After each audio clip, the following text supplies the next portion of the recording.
Saya tahu yang hadir di sini ini adalah orang-orang yang luar biasa, para pengusaha sukses, para orang-orang yang amat sangat sibuk di dalam bidangnya masing-masing, gitu. Dan udah dari beberapa bulan yang lalu sesungguhnya banyak beberapa dari Anda yang kenal saya langsung personally udah langsung memessage dan WA saya. Miss Mary sampai nanti ya, Miss Mary nanti kita ketemu di acara ini ya. Dan itu sangat saya hargai karena seperti saya bilang sebagai seorang pebisnis yang time is money. Waktu adalah segalanya dan waktu adalah sangat harga. Masa-masa seperti ini menjadi masa-masa yang sangat penting buat kita.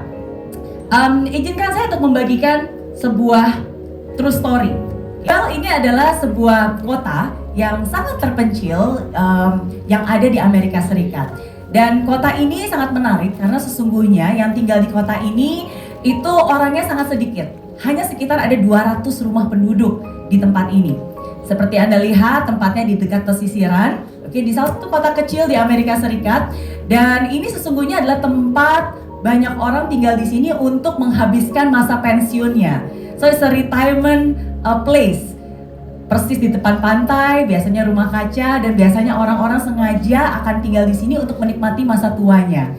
Dan karena it's a very close community, hanya sekitar 200 rumah, jadi sesungguhnya tuh mereka sangat dekat satu sama lain. Jadi bisa dibayangkan di tengah situasi yang seperti ini, di keadaan yang seperti ini, kira-kira suasananya tenang atau riuh? Tenang, adem, tenang, menikmati pemandangan. Itulah yang mereka harapkan, ketenangan, kedamaian, sukacita, menikmati masa-masa hidupnya. Tapi apa yang terjadi?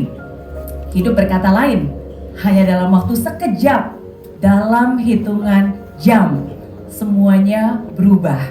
Yang tadinya aman dan indah dan damai, seketika rata dengan tanah. Karena ada hurricane, ada sebuah tornado yang datang menghabisi seluruh daerah tersebut.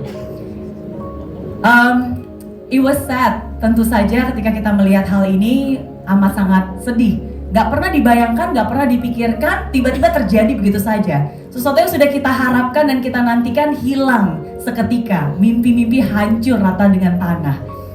Tapi kalau Anda perhatikan, dari 200 rumah yang ada di tempat itu, hanya ada satu yang berdiri dengan kokohnya dan tetap ada. Satu rumah itu, ketika hari esoknya ada wartawan datang, mereka menginterview pemilik rumah itu dan mereka bertanya-tanya, kok bisa?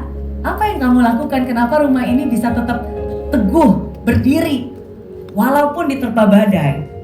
Dan pemilik rumah itu bilang, karena sebelumnya dia sudah pernah mengalami badai. Akhirnya dari situ dia memanggil arsitek terhebat di Master of Architect untuk mendesain ulang rumahnya. Dan akhirnya rumah inilah yang didesain oleh The Master Architect. Dan akhirnya rumah ini pun bisa tetap kokoh berdiri, teguh walaupun terkena dengan badai. Dan ketika saya mendengarkan cerita nyata ini, hati saya terus diingatkan. Karena kadang sebuah reruntuhan, sebuah kehancuran bukan hanya sebuah ujian, tapi mungkin itu adalah cara Tuhan untuk mengingatkan kita kembali. Kapan terakhir kali kita mengundang Dia, Sang Maha Arsitek atas hidup kita, untuk kembali datang dan mendesain ulang rumah kita, hidup kita? Kapan terakhir kali kita bertanya kepada Dia, apakah ini yang kau mau? Dan cerita itu datang di waktu yang tepat karena beberapa tahun yang lalu bukan saat yang mudah juga hidup saya. Di beberapa tahun yang lalu kita semua tahu Indonesia, dunia dilanda Corona, Covid, dari segi ekonomi pun menurun dan seterusnya. So it was not easy. Tapi di saat-saat itulah saya kembali diingatkan untuk selalu menyiapkan ruang untuk membiarkan arsitek itu bukan hanya datang dan merancang, tapi menetap di rumah saya, di hidup saya, untuk memastikan bahwa hidup saya akan selalu ada dan akan selalu setia kepadanya. Jadi ini yang saya sharing 2 tahun yang lalu. Kapan terakhir kali Anda mengundang Sang Maha Arsitek untuk merenovasi rumah kita?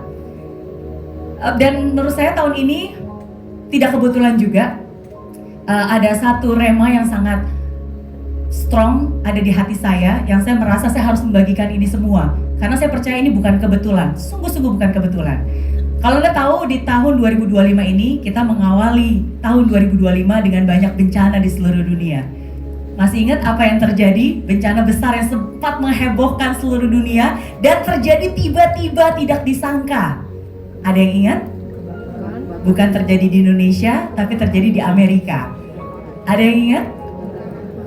Kebakaran besar yang terjadi di Los Angeles. Mendadak seketika, nggak ada yang pernah nyangka tiba-tiba ada kebakaran sebesar ini. Dan begitu banyak rumah-rumah mewah yang indah-indah yang sudah dibangun dengan kerja keras, keringat, hilang seketika dalam sekejap begitu saja di Hollywood. Tapi it's amazing, bagaimana saya merasa Tuhan mengingatkan saya tentang satu hal ini. Musimnya mungkin memang berbeda, tapi karyanya dia dan message-nya selalu sama dan selalu ada untuk kita yang mendengarkannya. Exactly, dari begitu banyak ratusan rumah yang terbakar habis, same thing, ada satu rumah yang berdiri dengan kokoh. And this is true story. Rumah itu tetap berdiri dan tidak terbakar sama sekali. Mereka menyebutnya The Miracle Mansion. Kalau Anda search, is true. Search aja Miracle Mansion, rumah ini. Dan ketika ditanya pemilik ownernya, kok bisa sih? Kenapa hanya rumah kamu yang berdiri satu-satunya? And guess what? Dia mendesainnya dengan arsitek yang sangat unggul. Dan dia mengantisipasi apa yang terjadi untuk membangun rumah itu kokoh. Ada 3 bagian yang bagi saya ini menjadi pesan sangat penting untuk saya pribadi mempersiapkan masa-masa yang tidak mudah. Dan saya merasa saya ingin bisa membagikan pesan ini kepada Anda semua. Karena walaupun saya orang yang amat sangat optimis dan selalu melihat hidup dari kacamata yang sangat positif, tapi kita tetap harus berjaga-jaga. Kita tetap harus mempersiapkan diri kita menghadapi tantangan yang pastinya tidak mudah. Mungkin akan ada banyak badai, mungkin akan ada banyak bencana, mungkin akan ada banyak goncangan-goncangan yang kita tidak tahu apa yang akan terjadi. Tapi di sini kita diingatkan untuk terus berjaga-jaga. Ada 3 hal yang saya merasa saya harus mempersiapkan ini. 3 hal kenapa rumah ini tetap berdiri kokoh.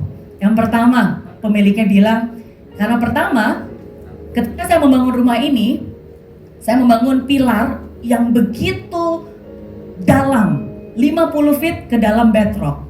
Jadi rumah ini dibangun di atas batu-batuan karang dan pilarnya itu menancap jauh ke dalam, 50 feet kaki. Yang kedua, rumah ini juga dilapisi oleh tembok rumah yang menggunakan bahan stucco, batu tahan api. Jadi semua permukaan itu dilapisi oleh batu-batu yang memang tahan api. Dan yang terakhir, di atapnya pun dibuat amat sangat kokoh dan tahan api. Ketika saya pertama kali membaca artikel ini dan mendengar berita ini dan akhirnya saya research, kok bisa sih rumah ini seperti ini? 3 hal ini yang akhirnya menjadi pegangan saya. Yang pertama, pilar. Orang yang mendengar perkataanku dan melakukannya, ya seperti orang bijaksana yang membangun rumahnya di atas batu. Bagaimana cara saya pribadi untuk bisa mempersiapkan saya menjalani musim-musim yang mungkin tidak terduga?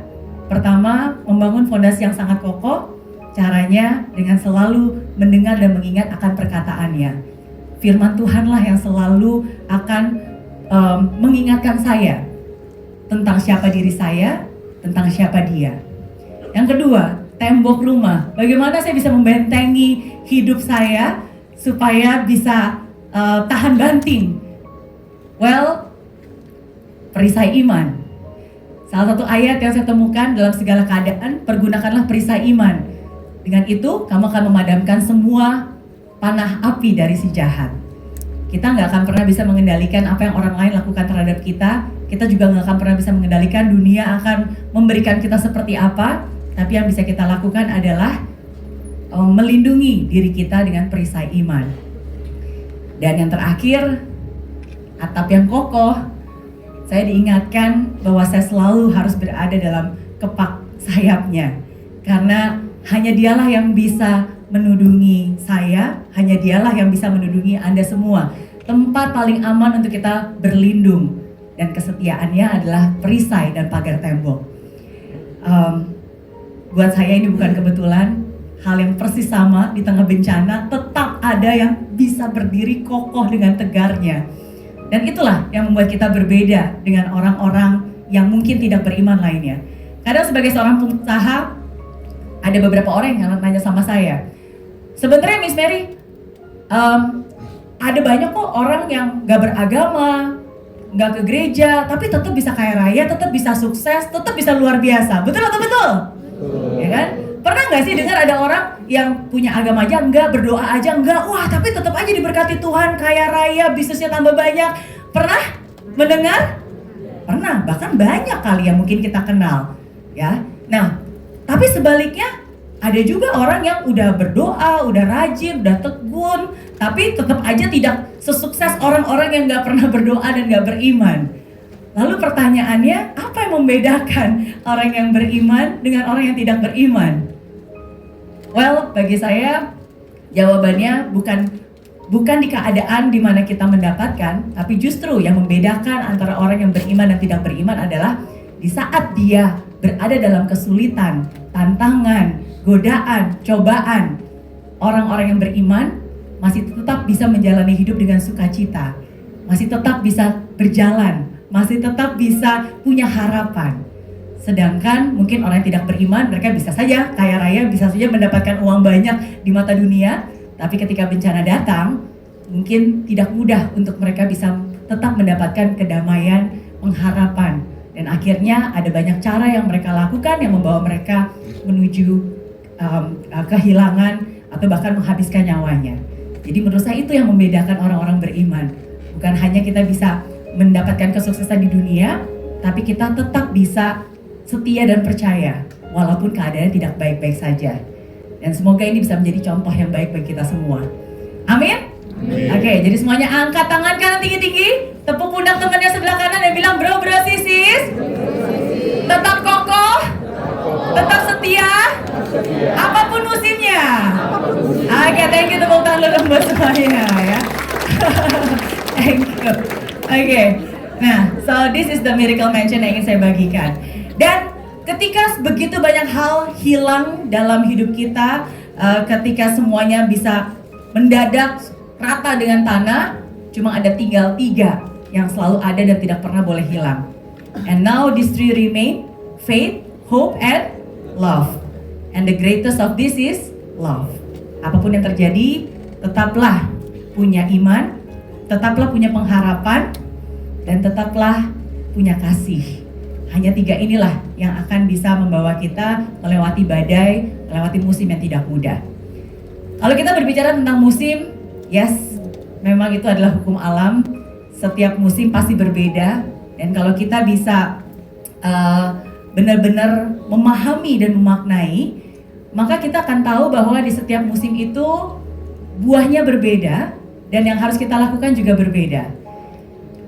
Kalau 4 musim di dunia ada spring, summer, autumn, dan winter. Di saat spring, saat musim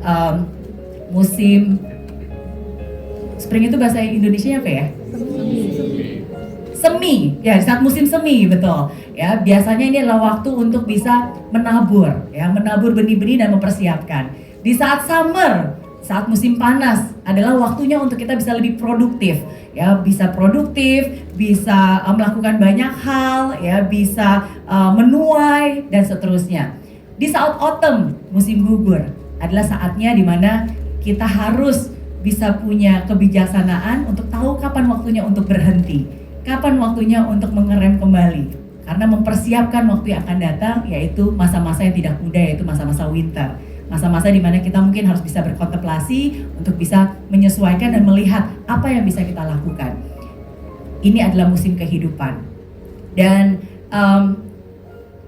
secara spiritual pun menurut saya sama. Di dalam dunia bisnis pun juga sama. Ada masa-masa di mana kita memulai, ada masa-masa di mana kita menuai, ada masa-masanya juga di mana kita tahu when to stop dan kapan untuk mengerem dan kapan untuk mempersiapkan langkah-langkah selanjutnya. Nah, Di dalam hidup ini, saya selalu percaya ada musim di mana kita ngerasa sangat produktif. Apapun yang kita lakukan, wah berhasil, bertumbuh dan berbuah. Pernah merasakan hal seperti itu? Pernah. Tapi ada masa-masanya, apalagi di dunia bisnis atau dunia pekerjaan, masa-masa di mana kita udah bekerja keras, kita udah berusaha, tapi kok rasanya gini-gini aja, kok rasanya mentok, kok rasanya nggak ada perubahan, nggak ada pertumbuhan sama sekali. Pernah merasakan hal tersebut? Pernah ya. Apa yang terjadi dan bagaimana cara kita menyikapinya? Ada masa-masa musim di mana kita bersuka cita. Wow, hidup itu terasa begitu indah, begitu banyak kabar baik yang datang bertubi-tubi, penuh dengan sukacita. Tapi ada masanya di mana mungkin kita sedang berada di dalam sebuah situasi yang sangat sulit. Setiap hari bahkan kabar buruk terus datang dan datang dan datang. Bukan sukacita, tapi air mata yang sering kali terjadi dan membasahi pipi kita. Ada masa-masanya di mana kita punya abundance. Tuhan menghadirkan hal-hal yang bahkan kita nggak pernah kepikiran, kita nggak pernah minta. Hidup berkelebihan, hidup berkelimpahan. Tapi ada kalanya, setiap dari kita pasti pernah mengalami musim di mana ada kejarangan, scarcity, di mana kita harus benar-benar menghitung, di mana kita harus benar-benar merasa kok kurang sekali, kok tidak cukup. Ada saatnya di mana kita merasa Tuhan itu begitu dekat dengan kita bisa berkomunikasi dengan Dia, kita bisa merasakan dan mendengar dengan audible. Tapi ada saat-saat di mana mau berdoa sungguh-sungguh, mau worship, nyanyi aja, kok rasanya nggak ada rasanya hampa. Disuruh baca Bible, dengar firman Tuhan, tapi kok rasanya it's just not connected at all. Ada masa-masa seperti itu, dan saya pun juga pernah merasakannya. Ada masa-masa di mana kita diberikan kesehatan yang begitu berlimpah, tapi ada kalanya di mana usia bertambah, kita tidak sekuat yang dulu lagi. Ada kalanya Tuhan memberikan dan mengizinkan penyakit itu terjadi. Ada kalanya di mana kita dipenuhi dengan orang-orang yang kita cintai dan mereka begitu mencintai kita, tapi ada kalanya juga di mana kita merasa sangat sendirian. Banyak orang menjauhi, banyak orang mungkin tidak mengerti. Masa-masa yang tidak mudah. Dan tentu saja ada masanya di mana kita sangat jelas habis ini mau ngapain, wah Tuhan udah kasih rencana jelas gitu, ini tujuannya, ini akan kita lakukan, let's go. Tapi ada kalanya kita berada dalam kebingungan, mau pilih jalan yang mana, either too much opportunity atau no opportunity at all. Kadang terlalu banyak kesempatan juga membuat kita bingung, yang mana nih yang Tuhan mau buat saya, yang mana nih yang sesungguhnya bijaksana untuk saya ambil. And sometimes it confuse us. Kalau Anda merasa pernah berada di dalam musim itu, berarti sama dengan saya pun juga pernah merasakan semua musim yang baru saja saya gambarkan. Tapi satu hal that always remain, gimana caranya dan bagaimana kita bersikap. Buat saya pribadi, satu hal yang saya selalu ingat, bahwa Tuhan itu selalu setia. Gak peduli musimnya seperti apa, His faithfulness is always there for us. Satu ayat yang ingin saya bagikan untuk Anda, semoga ayat ini bisa menguatkan. Oke, dari Lamentations 3 ayat 22 sampai 23. Because of the Lord's great love, we are not consumed, for His compassion never fail. They are new every morning. Great is your faithfulness. Apa yang membuat saya bisa terus mengembrace dan selalu percaya? Karena saya percaya bahwa kasih Tuhan untuk kita tidak akan pernah habis. His compassion never fail. Dan it's interesting, Tuhan menggunakan kata compassion, bukan sympathy, bukan empathy, tapi kata yang dipilih adalah compassion. Karena ada perbedaan antara empathy, sympathy, dan compassion. Kalau empathy itu kita mencoba untuk memahami keadaan orang itu, tapi Anda di sini, saya di sini. Tapi compassion itu berasal dari kata passion, yang artinya suffering. Ada penderitaan, ada suffering. Tapi ketika compassion, ya berarti dia mau berjalan bersama kita, mendampingi kita bersama-sama melalui penderitaan tersebut. So his compassion never fail. And they are new every morning. Great is your faithfulness. Walaupun musimnya berbeda, tapi setiap pagi his compassion and his love selalu di-renew untuk kita. Bukan hanya di musim-musim tertentu saja. Setiap kali kita bangun pagi, tidur, bangun pagi, menghirup nafas, sesungguhnya ada hope yang baru, ada love yang baru yang selalu di-renew oleh Tuhan setiap pagi. And great is your faithfulness. Tuhan kita adalah Tuhan yang setia. Setia itu berarti dia akan selalu menyediakan apa yang kita butuhkan, bukan yang kita inginkan. Setia berarti apa yang sudah dia janjikan akan selalu dia kerjakan. Percaya dan pegang akan kata-katanya. Dan mungkin terdengar sederhana, tapi ketika saya tahu Tuhan setia dengan saya, maka yang saya bisa lakukan ya juga setia dengan dia dan terus berjalan dan melewati prosesnya. So, udah saya tulis di situ ya, Bible quotes-nya. Oke. Nah, next, oke. Kalau tadi saya bilang ada banyak musim, ternyata di Bible pun juga memang sudah dijelaskan bahwa there's always a time for everything. Ini dari buku Ecclesiastes, ya. Sebelum nanti kita masuk ke sesi Q&A, di mana mungkin saya bisa berbagi lebih detail lagi.